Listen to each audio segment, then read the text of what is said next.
ছিলেন তাদের কিন্তু স্যালারি আসতো না, কিন্তু তারা কাজ করবো তবেই তো পয়সা পাবো, বলে আসতো না। তো কোম্পানি ম্যানেজমেন্টের সেই টাইমটা একটা চিন্তা ভাবনা এসেছিল যে কিভাবে এমন কিছু একটা জিনিস আনা যায় যেটা খরচ থেকেও রোজগার করা যায়।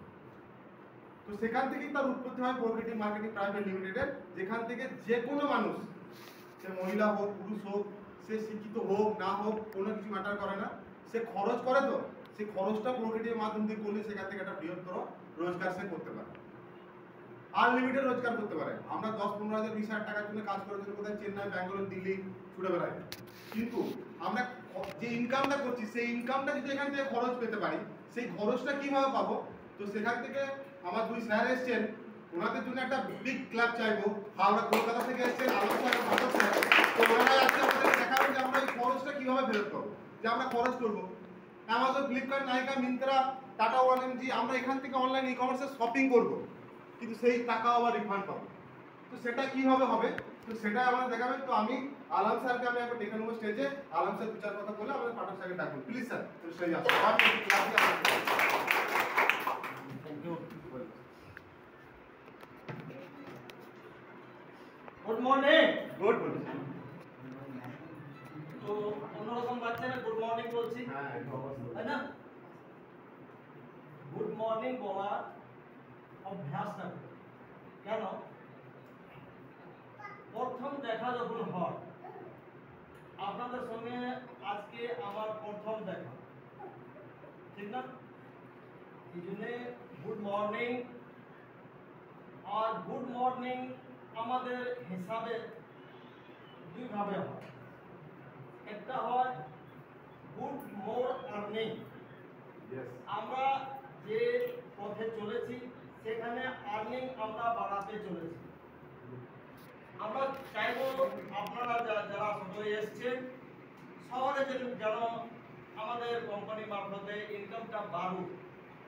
আপনাদের বাড়া মানে নিজের লাইফটাকে সিকিউর করা, তাছাড়া নিজের যে আমাদের খরচাগুলো, ওই খরচাগুলোই টাকা যদি আমরা ফেরত পাই, তাহলে কিছু না কিছু কম বেশি কিছু না কিছু আমাদের খুব হেল্প হবে আমাদের সংসার চালাতে, ঠিক না? তার জন্যে আমরা সব সময় লোকের সাথে যখন ইন্ট্রোডিউস করি বা কথা বলি, প্রথম আমাদের মুখ থেকে বেরোয় good morning. That means good more earning, ঠিক আছে? এর মধ্যে দুটোই হয়ে গেল, গুড মর্নিংটা বলে দিলাম আর সাথে সাথে আর্নিংটা বলা হয়ে গেল, ঠিক আছে? যাই হোক, আপনারা এখানে এসেছেন, আপনাদের যে কোনো লোক আমাদের সিস্টেমের মধ্যে যারা আছেন তারা আপনাদেরকে কিছু না কিছু বলে এনেছে, এমনি আসেন, ঠিক না? বল, আসার উদ্দেশ্যটা একটা, যাই দেখে আসি কি আছে না আছে, ঠিক না? সবার মধ্যে মনের মধ্যে এই জিনিসটা আছে, দেখেছে, চলো দেখে আসি কি আছে। আমি আশা করছি দেখার পরে, শোনার পরে আপনারও মনের মধ্যে বিশ্বাস হবে যে হ্যাঁ এটা সম্ভব, ঠিক না? হয়তো মনের মধ্যে হবে এটা সম্ভব, কি করে হয়? খরচার পয়সা আমি খরচা করলাম, টাকা কোম্পানি দেবে, এটা কি করে সম্ভব, ঠিক না? কিন্তু এইটাকে যদি সিস্টেমের মধ্যে দিয়ে দেওয়া হয়, যেমন এখন সুজিতা বলছিল সিস্টেমের মধ্যে যদি এটাকে দেওয়া হয়, তাহলে এইটাও সম্ভব। কিছুদিন আগে আমরা এই যে ধরুন না, এখন আমরা মোবাইল ব্যবহার করছি, মোবাইলের আগে কি ছিল জানেন? ডায়াল করা একটা মেশিন ছিল, সেটা দিয়ে কথা বলা হতো, ঠিক না? তখন যদি লোককে বলা হতো যে ভাই এরকম মোবাইল একটা আসবে আর বিদেশে তুমি এখান থেকে বসে বসে কথা বলতে পারবে, ঠিক আছে, পকেট নিয়ে চারদিকে ঘুরবে, কেউ বিশ্বাস করতো না।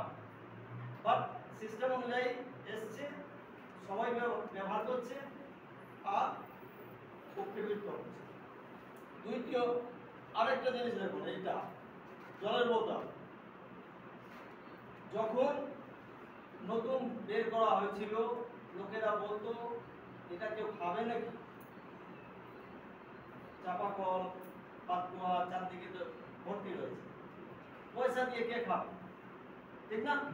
কিন্তু এটা যদি সিস্টেমের মধ্যে যখন পরিণত হলো, আজকে এটা অনিবার্য বা এমার্জেন্সির মতন হয়ে গেছে। যারা যারা একটু বাইরে বেরোতে যায়, হাতে করে একটা জলের বোতল লাগে, ঠিক না বল? ঠিক তাই আমাদের যে কোম্পানি যে সিস্টেমটা এনেছে, যারা এনেছে ওনাদের এক একজনের নাম বলবো, প্লিজ একটু বড় করে ক্ল্যাপ। প্রথম যিনি আমাদের ম্যানেজমেন্টের মধ্যে সিএমডি, ওনার নাম হচ্ছে সুবোধ কুমার রায়। সেকেন্ড, যিনার নাম হচ্ছে শাহাবুদ্দিন। and third, হারুন রাজা স্যার। এই সিস্টেমটাকে এই তিনজন মিলে তৈরি করেছে। যিনি সুবোধ কুমার রায় স্যার, উনি হচ্ছেন আমাদের এমবিএ, বিজনেস ম্যানেজমেন্ট করেছেন। এই কোম্পানির নিজের শুরুয়াত করার আগে উনি এই সিস্টেমটা বানিয়ে অনেক কোম্পানি অনেকজনকে দিয়েছেন, যারা ওই সিস্টেম চালিয়ে টাকা পয়সা রোজগার করেছে। তারপরে তিনি এই কাজটাই করতো, সিস্টেমটা বানিয়ে লোকজনকে দিত, যারা একটা কোম্পানি চালাবে তাকে দিত, যে এই সিস্টেম ভাবে তোমরা কাজ করো। তারপরে উনি যখন আমাদের লকডাউন হলো, লকডাউন